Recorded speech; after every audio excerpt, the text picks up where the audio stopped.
Hi everybody, this is Dr. Beachcomb in another beautiful thrift shop shirt, and I'm here to give you a tutorial today. This is part 1, Curiosities on the Beach. Some of the things you find you might not know what they are, and I'm here to help you identify them. So let's start with some of these. We're going to begin with fossils, which are one of my favorite things to find on the beach. These fossils are from Scotland and the United Kingdom. They're probably from the Permian era, 250 million years old or older. These are crinoids.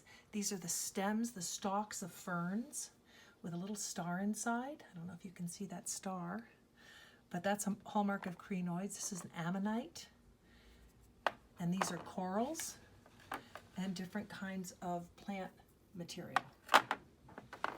Here we have one of my favorite, all-time favorites. These are called, they're known as Petoskey stones because they're commonly found on the beaches of Lake Michigan near the town of Petoskey. And they usually look like this on the beach. They don't look like much. They just look like rocks. But what they are corals, 250 million year old corals, again from the Permian era. Then we have the Miocene era. This is my territory, Chesapeake Bay. These fossils are about 20 million years old. This is a scallop shell. Look at the size of this scallop shell back during that day. This is an ecphora. I think it's the Maryland State fossil. This was the first fossil noted by John Smith as he sailed up the Chesapeake Bay, and they wrote about it in the 1700s. It's a very delicate fossil, very hard to find. Then we have a lot of shark teeth and fossil bones. They can be from any type of shark, but of course the favorites are the ones that people find that are 6 to 7 inches long from the great white shark, which back then was about 50 to 60 feet long and 2 tons. Pretty scary. The coquina crab, darling little ghost crab encased in coquina sand and fossilized, is about 100,000 years old. This is from Brevard County down in Florida. The crabs would die, they'd go into little caves, and the sand would coat them during the strong winds, and that's why they came out almost perfectly. Then these guys I love. These are called steinkerns. These are not really shells, they're shell castings of the granddaddy of the Turritella. Now this Turritella is about 25 million years old. This is from the Miocene era. The castings are about 50 million years old. And in fact, I want to get one more I have over here. So let me tell you a little bit about these. Look, this is, the shell is still intact. It filled up with mud and sand and debris, and eventually the shell starts to break off. And as it breaks off, it creates a mold inside. These little guys survived for 50 million years, and you can find these fellas all over the beaches of Calvert County by Calvert Cliffs.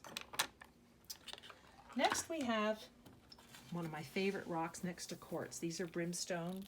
These are sulfur. Their nickname is Brimstone because you find so many of them on Brimstone Island in Maine. But you also can find them over in the Pacific Northwest, particularly Washington and sometimes Oregon. Fabulous stones, very dense, very worn, very smooth to the touch. Then we have clay babies. Now, clay babies are a real curiosity.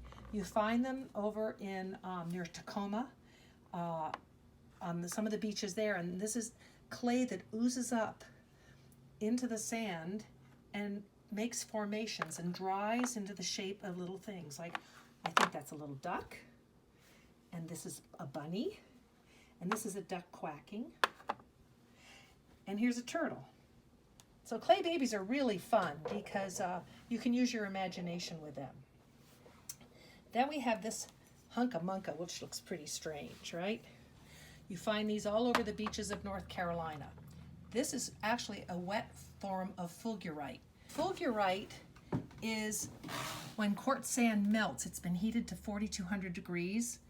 Lightning hits it, a lightning bolt, and it melts. And generally fulgurite is very, very delicate tubes of sand. But in North Carolina, you find huge chunks. My guess is because it's kind of coquina sand with a lot of shell in it.